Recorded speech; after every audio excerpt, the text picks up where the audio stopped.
اور اس کے ساتھ ساتھ ڈسٹرکٹ ویسٹ اور کراچی کے جو ساتھی خاص طور پر ڈسٹرکٹ ویسٹ سے آ رہے ہیں ان کے اپنے حلقے میں پیپلز پارٹی کی پوزیشن بہت بہتر ہوگی، اور اس کے ساتھ ساتھ ڈسٹرکٹ ویسٹ اور کراچی کے دیگر علاقوں میں جہاں سے اور ساتھی ہمارے ساتھ شامل ہوئے ہیں اور مزید ہونے والے ہیں۔ ہمایوں خان صاحب یہاں موجود ہیں۔ ہمایوں خان صاحب اسی حلقے سے صوبائی اسمبلی کے امیدوار تھے، اور یقیناً ان کی بھی جو پوزیشن ہے ان دوستوں کی شمولیت کے بعد بہت بہتر ہوگی اور مستحکم ہوگی۔ میں ان تمام دوستوں کا ایک مرتبہ پھر شکریہ ادا کرتا ہوں اور انہیں یقین دلاتا ہوں کہ جو خیالات ان کے کراچی کی ڈیولپمنٹ کے حوالے سے ہیں، کراچی میں پولیٹیکل ایکٹیویٹیز کو آگے بڑھانے کے حوالے سے ہیں،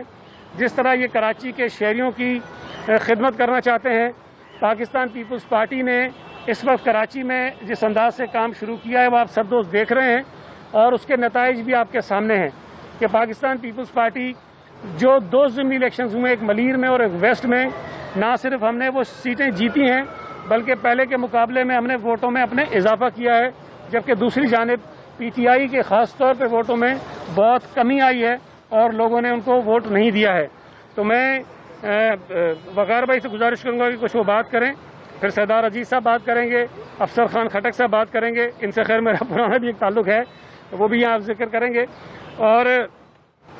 میں پاکستان پیپلز پارٹی کراچی کے صدر کی حیثیت سے انشاءاللہ تعالی کوشش کروں گا کہ ان کے ساتھ ایک بہتر ہمارا تعلق رہے، اور ان کے توسط سے مزید دوست پاکستان پیپلز پارٹی میں شمولیت اختیار کریں تاکہ پاکستان پیپلز پارٹی کو مزید مستحکم کریں، مضبوط کریں۔ جہاں تک مسترد کرنے کی بات ہے، میرا خیال ہے سی ایم صاحب نے کل ایک بڑی اچھی بات کہی کہ وہ جن کو لوگ مسترد کر رہے ہیں، ایم کیو ایم کے ووٹ جو ملیر میں نکلے ہیں کوئی 2000 کے قریب اس سیٹ پہ، ٹھیک ہے، جو بلدیہ میں نکلے ہیں وہ 5000 نکلے ہیں، تو وہ شہر جہاں سے ایم کیو ایم یہ سیٹ جیتا کرتی تھی اور ان کے ووٹ 80 ہزار اور لاکھ تک جایا کرتے تھے، آج اگر ایم کیو ایم کے لوگ 5000 ووٹوں پر جو ہے بیٹھے ہیں تو انہیں اپنی ذلت آمیز شکست پر جو ہے غور کرنا چاہیے۔ ان کو کراچی کے لوگ کیوں مسترد کر رہے ہیں اس پہ ان کو غور کرنا چاہیے، یہ کیوں کراچی کے لوگوں کی جو پسندیدگی کی فہرست ہے اس میں آخری نمبروں پر جا رہے ہیں، اس پر ان کو غور کرنا چاہیے۔ باقی جو کیس سپریم کورٹ میں چل رہا ہے، اگر وہ کاز لسٹ جو چیف جسٹس صاحب جاری کرتے ہیں آنے سے پہلے،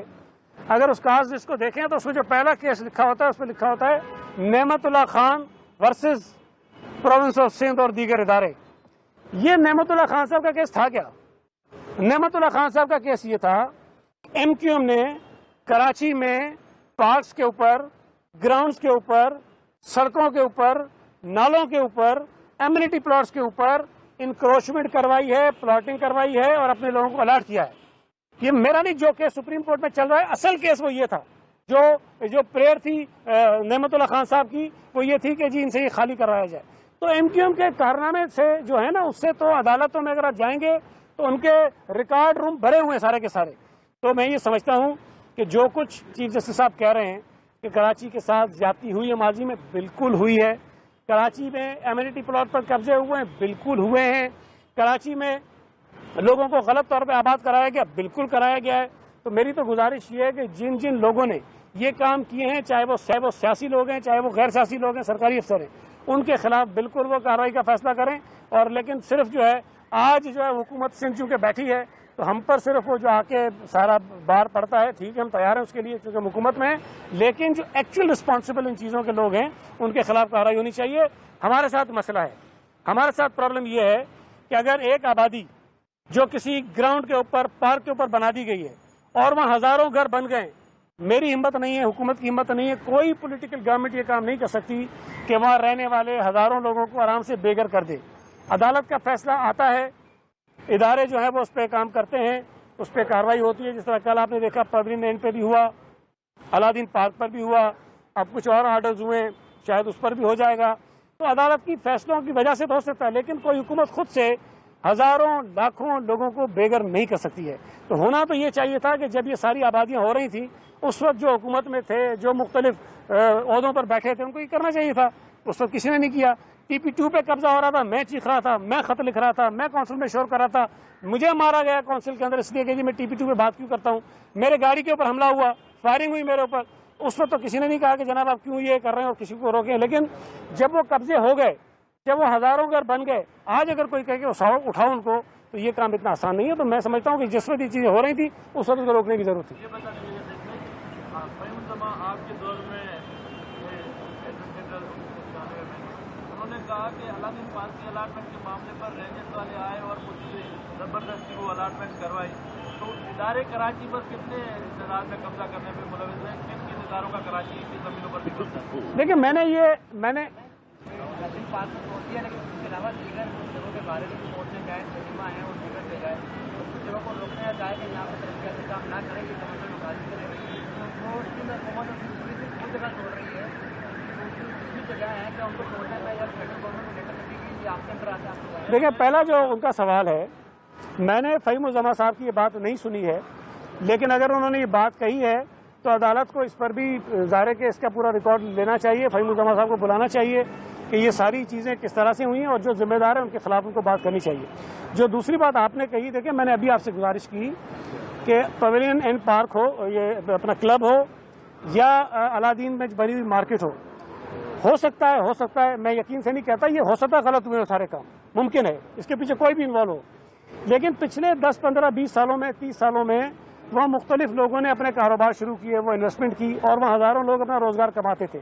تو اگر ہمیں ان چیزوں کو ختم بھی کرنا ہے تو اس کے لیے تھوڑا سا وقت میں ضرور دینا چاہیے تاکہ وہ ری سیٹل ہو جائیں. ایک آدمی کی اگر دکان ہے، وہ اپنے بچوں کا پیٹ پال رہا ہے، تو کل تک وہ بیچارہ بچوں کا پیٹ پال رہا تھا، آج وہ سڑک پہ آ گیا. تو اتنی تیزی سے جو کام ہوتے ہیں اس سے انسانی المیے جنم لیتے ہیں، اور یہ ہمیں اس پہ ضرور غور کرنا چاہیے. میری تو استدعا ہے عدالت سے بھی کہ بالکل آپ کو اختیار ہے، آپ فیصلے کریں، آپ کا یہ کام ہے کہ غلط جو کام ہوئے ان کو درست کریں، لیکن ان غلط کاموں کو ٹھیک کرنے کی وجہ سے جو بے گناہ لوگ جن کا قصور کوئی نہیں ہے اگر وہ متاثر ہوتے ہیں تو ہمیں ان کی پراپر ری سیٹلمنٹ ریہیبلیٹیشن کا جو ہے پلان بنانا چاہیے، اس کے بعد یہ کام کرنا چاہیے. اچھا یہ بتا دیں کہ ہوگی اسمبلی اور سٹی اسمبلی میں پہلی مرتبہ سیٹیوں کی آواز سنائی دی، تو یہ کس کا فارمولہ ہے، اس کا موجد کون ہے، اور یہ جو منتخب نمائندے ہیں وہ کیا تعلق دینا چاہ رہے ہیں اس طرح کی حرکتیں کریں؟ دیکھیں مجھے پہلے تو جب سندھ اسمبلی میں یہ سب کچھ ہوا اس وقت مجھے نہیں پتا تھا کہ نیشنل اسمبلی میں بھی سیٹیاں بج رہی ہیں،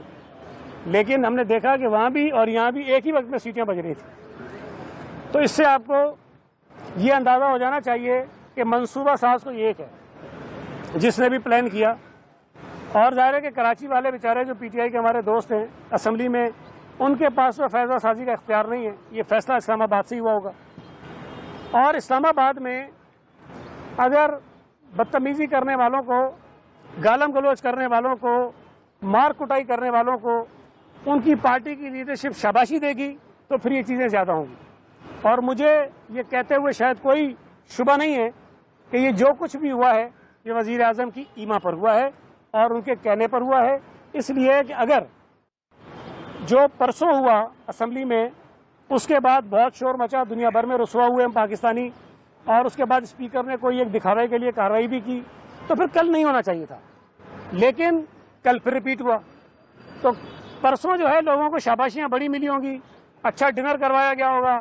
اور وہاں تعریفیں کی ہو گئی کہ جس نے جتنی بدتمیزی کی ہوگی اس کو آگے بٹھایا گیا ہوگا. تو پھر جو لوگ رہ گئے ہوں گے انہوں نے کل پھر یہ کیا ہوگا کہ پھر ہم اچھا کھانا کھائیں اور اگلی نشست میں پھر بیٹھ جائیں. تو یہ روایات اگر لیڈرشپ کی جانب سے شروع ہوں گی، سرپرستی ہوگی، پذیرائی ہوگی، تو بدقسمتی سے یہ روایات آگے بڑھیں گی. ماضی میں اسمبلیوں میں جب ہوا ہے اپوزیشن کرتی تھی، حکومت کوشش کرتی تھی کہ نہ ہو،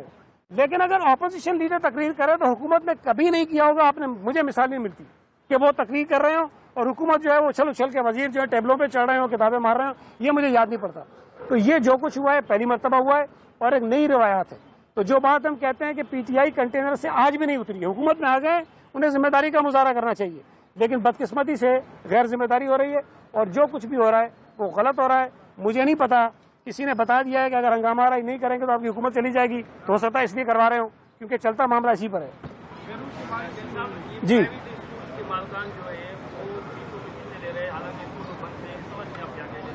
دیکھیں، میں یہ بات بار بار کہہ چکا ہوں، دوبارہ کہہ دیتا ہوں